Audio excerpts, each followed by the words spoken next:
Hello guys, welcome to my YouTube channel nursing कीड़ा। आज अपन लोग बात करने वाले हैं common terminology used in hospital during the prescription of drugs. ठीक है, यानी कि जब ड्रग्स कोई भी डॉक्टर प्रिस्क्राइब करता है तो कौन कौन सा टर्मिनोलॉजी के थ्रू वो यूज़ करता है, जिससे अपने को पता चलता है कि ये ड्रग्स है वो इंजेक्शन के फॉर्म में है या टेबलेट के फॉर्म में, इसको कब लेना है, कैसे लेना है, खाना खाने के बाद लेना है या खाना खाने से पहले लेना है। तो इन सब के बारे में थोड़ा सा अपन लोग शॉर्ट फॉर्म है उसको बात करने वाले हैं। तो ध्यान से देखिएगा ताकि आप जब भी हॉस्पिटल सेटिंग में ड्यूटी करने जाएँ तो आपको इससे कोई समस्या क्रिएट ना हो। ठीक है, तो सबसे पहले देखिए INJ, यानी कि इसका मतलब क्या होता है, इंजेक्शन।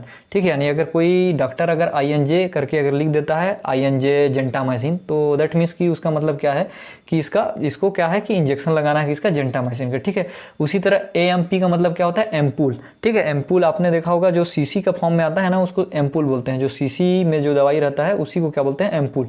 ठीक है, उसके बाद स्टेट का मतलब होता है स्टेटियम, यानी इमीडिएटली, यानी कि उसको तुरंत लगाना है। ठीक है, उसी तरह SOS का फुल फॉर्म होता है सी ओपस सिट, यानी कि यदि नेसेसरी, यदि ज़रूरत है तो उसको लगाना है वरना नहीं लगाना है। जैसे कि मान लीजिए कि कोई डॉक्टर पैरासीटामॉल प्रिस्क्राइब करके उसके बगल में क्या लिख दिया, SOS। उसका कहने का मतलब क्या है कि पैरासीटामॉल आप तभी लीजिएगा जब आपको बुखार आएगा तब। ठीक है, ऐसे अपने को पेशेंट को समझाना है अगर वहाँ पर SOS लिखा है तो। ठीक, उसी तरह BD का मतलब क्या होता है, बिस इन डाई, दैट मीन्स कि दिन में 2 बार। ठीक है, मतलब इसको आप एक वर्ड्स में बोल सकते हैं, बोथ इन डेज। ठीक है, मतलब दिन में 2 बार, आपको एक बार सुबह लेना है एक बार शाम लेना है, तो उसको क्या बोलेंगे, BD। ठीक, उसी तरह एक वर्ड आ जाए कि OD क्या होता है, तो OD का मतलब होता है वंस इन डेज, यानी कि दिन भर में सिर्फ एक बार उस टेबलेट को या जो भी अपना इंजेक्शन या जो भी अपना मेडिसिन उसको लेना है। उसके बाद नेक्स्ट है TDS। ठीक, TDS का मतलब क्या होता है, टर डाई सेमेंडस, दैट मीन्स कि 3 टाइम्स डेली, यानी कि दिन भर में कितने बार, उसको 3 बार लेना है, एक बार सुबह, दोपहर और शाम को सोते समय। ठीक है, तो वो अगर TDS लिखा है तो दिन भर में 3 बार। फिर उसके बाद है QDS, मतलब क्वार्टर डाई सेमेंडस, यानी कि 4 टाइम डेली, यानी कि उसको दिन भर में कितने बार, उस मेडिसिन को 4 बार लेना है। समझ गए।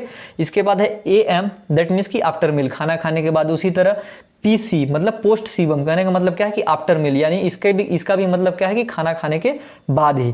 AM या PC दोनों लिखा है, उसका मतलब क्या है कि उस ड्रग को क्या करना है, खाना खाने के बाद लेना है। उसके बाद देखिए AC एंटी सीबम, मतलब बिफोर मील, खाना खाने से पहले। जनरली जो आपका जो ओमेप्राजोल मेडिसिन है, ओमेप्राजोल जो एक गैस का दवाई है, उसको किया जाता है, खाना खाने से आधा घंटा पहले प्रिस्क्राइब किया जाता है। तो आप पर्ची को देखिएगा तो आप उसमें आपको समझ आएगा कि जो ओमेप्राजोल है उसके बगल में क्या लिखा रहता है, AC, यानी कि खाना खाने से पहले या बिफोर मील। उसके बाद BM का मतलब क्या होता है, बिफोर मील, इसका मतलब भी क्या होता है, खाना खाने से पहले ही। ठीक, तो AM और PC का मतलब क्या है कि खाना खाने के बाद, और AC और BM का मतलब क्या है, खाना खाने से पहले। इसके बाद SC क्या है, SC का मतलब होता है सबक्यूटेनियस, मतलब कि जो हमारा ड्रग है उसको कहाँ अपने को पेशेंट के बॉडी में इंजेक्ट करना है, सबक्यूटेनियस लेयर पे, तो वो क्या होगा, SC होगा। जो इंजेक्शन होता है उसके 4 फॉर्म होते हैं, इंजेक्शन को 4 तरीके से लगाया जाता है मेनली। उसमें होता है IM, IV, SC और क्या बोलते हैं, intradermal ID।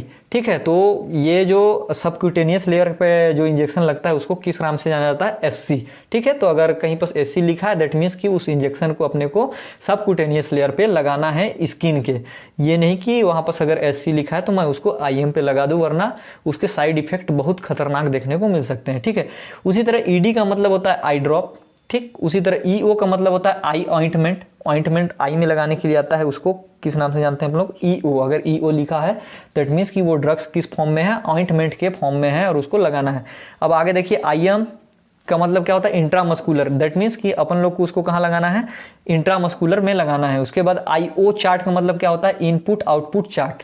Input output chart generally आप जब वार्ड में वर्क कीजिएगा तो आपको देखना पड़ेगा कि वो जो पेशेंट है वो कितना यूरिन आउटपुट किया या वो कितना वाटर इनटेक किया, तो इन सब का कैलकुलेशन को क्या जाना जाता है, किस नाम से, इनपुट आउटपुट के नाम से जाना जाता है। इसका एक पर्टिकुलर चार्ट आता है जिसमें अपन लोग क्या करते हैं, मेंटेन करते हैं कि आज इसने कितना खाना खाया, कितना पानी पिया और ये कितना यूरिन मतलब अपने बॉडी से निकाला, तो इनपुट आउटपुट चार्ट में वो सब मेंटेन होता है। ठीक है, इसके बाद आता है IV। ठीक है, IV का मतलब होता है इंट्रावेनस, यानी कि जो अपना ड्रग्स है उसको डायरेक्टली अपने को कहाँ देना है, वेन में देना है। तो उसको किस फॉर्म से डिनोट करते हैं, IV के फॉर्म से डिनोट करते हैं। फिर NBM, nothing bye mouth, that means कि NBM का मतलब क्या होता है, नथिंग बाय माउथ, यानी कि अपने को जो पेशेंट है, अगर डॉक्टर अगर बोल दिया है कि NBM अगर पर्ची पे लिख दिया है तो अपने को क्या करना है कि जो पेशेंट है उसको बोलना है कि आप मुंह से कुछ भी नहीं खाइएगा, अगर आप खाते हैं तो आपको प्रॉब्लम हो सकती है।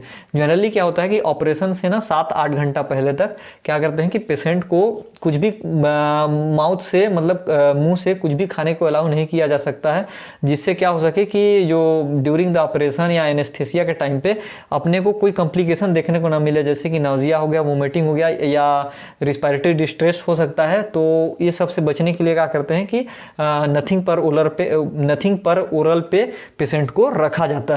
ठीक है, इसके बाद है एनजी फीडिंग। एनजी फीडिंग का मतलब होता है नेजोगैस्ट्रिक ट्यूब फीडिंग। आप नेजोगैस्ट्रिक ट्यूब फीडिंग कैसे किया जाता है इसका आप लोग डिटेल में थोड़ा पढ़िएगा भी। इसका एक पर्टिकुलर प्रोसीजर है फर्स्ट ईयर में कि नेजोगैस्ट्रिक फीडिंग होता कैसे है। ठीक है,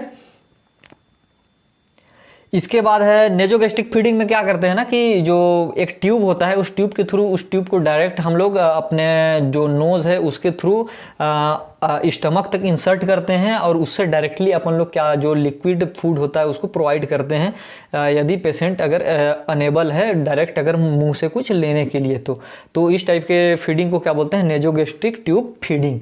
क्लियर है।